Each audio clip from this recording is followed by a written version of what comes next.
কয়েক মাস আগেই দ্বিতীয়বারের জন্য মা হয়েছেন শুভশ্রী গঙ্গোপাধ্যায়। তবে এখনও পর্যন্ত তিনি মেয়ে ইয়ালিনীর কয়েক ঝলক দেখালেও মুখ দেখাননি।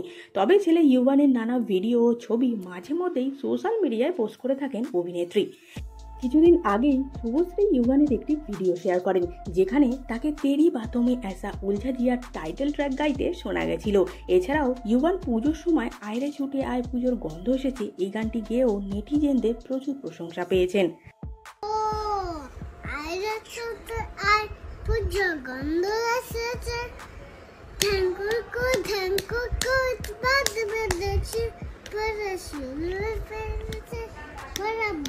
তবে এবার আর গান নয়, বরং মন্ত্র পাঠ করে শোনালো ইউভান, তাও আবার গায়ত্রী মন্ত্র।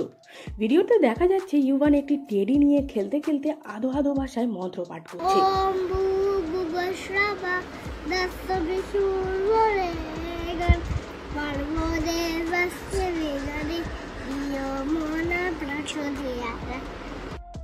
এই ভিডিওটি পোস্ট করে শুভশ্রী লেখেন, আজকের দিনটা সবার ভালো কাটুক। অনেকেই ইউভানের মন্ত্রপাঠ শুনে মন্তব্য করেছেন, ছেলেকে খুবই ভালো শিক্ষা দিচ্ছে শুভশ্রী। তবে অনেকেই আবার লেখেন, ইয়ালিনীকে কবে দেখতে পাওয়া যাবে। শুভশ্রী গঙ্গোপাধ্যায়কে দেখা যাবে রাজ চক্রবর্তী পরিচালিত আগামী ছবি বাবলিতে, যেখানে তার সঙ্গে আছেন অভিনেতা আবির চট্টোপাধ্যায়।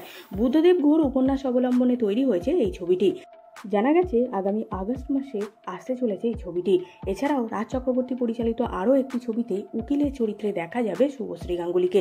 সেখানে মুখ্য ভূমিকায় থাকবেন মিঠুন চক্রবর্তী ও ঋত্বিক চক্রবর্তী। ভিডিওটি ভালো লাগলে লাইক করতে ভুলবেন না। বিনোদন জগতের এরকমই নতুন নতুন আপডেট সবার আগে পেতে চ্যানেলটিকে সাবস্ক্রাইব করে সঙ্গে থাকুন।